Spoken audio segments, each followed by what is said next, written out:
রাতের আধারে দুইটি শিক্ষা প্রতিষ্ঠানে চুরির ঘটনা সংগঠিত করল নিশি কুটুম্বের দল। ঘটনা মঙ্গলবার রাতে শান্তিরবাজার মহকুমার শান্তিরবাজার মডেল বালিকা বিদ্যালয় এবং শান্তিরবাজার বয়েজ হাই সেকেন্ডারি স্কুলে। বুধবার সকালবেলা শান্তিরবাজার মডেল বালিকা বিদ্যালয় প্রাত বিভাগের শিক্ষকরা বিদ্যালয়ে এসে দেখতে পান বিদ্যালয়ের প্রধান ফটকের সাথে ছোট ফটকের তালা ভাঙা। তারপর শিক্ষকরা বিদ্যালয়ের ভিতরে প্রবেশ করে দেখতে পান বিদ্যালয়ে প্রত্যেকটা ক্লাসরুম ও অফিস কক্ষের তালা ভাঙা অবস্থায় রয়েছে। পাশাপাশি স্টাফ রুম এবং অফিস কক্ষের প্রত্যেকটা আলমারির লকার ভাঙা অবস্থায় রয়েছে। সাথে সাথে প্রাত বিভাগের শিক্ষকরা শান্তিরবাজার থানায় খবর দেন। খবর পেয়ে ছুটে আসেন শান্তিরবাজার থানার পুলিশ।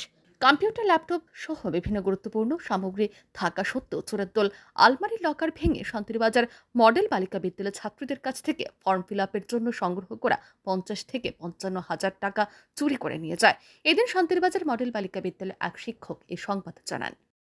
সকালবেলা যখন আমাদের প্রাত বিভাগের শিক্ষকরা বিদ্যালয়ে আসেন, তখন দেখতে পান বিদ্যালয়ের মেইন গেটের পাশে আমাদের যে ছোট গেটটা রয়েছে সেই গেটের তালা ভাঙা।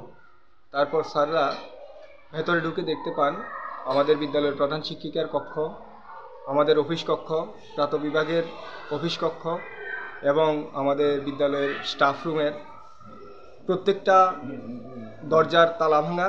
সেই সাথে অফিস রুমগুলোতে প্রত্যেকটা রুমগুলোতে আমাদের যে আলমারিগুলো রয়েছে প্রত্যেকটা আলমারির লকার ভাঙা, প্রায় শতাধিক হতে পারে।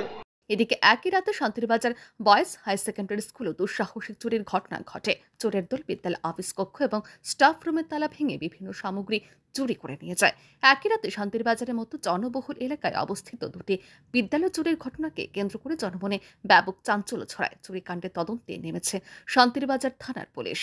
Bureau report, RE news.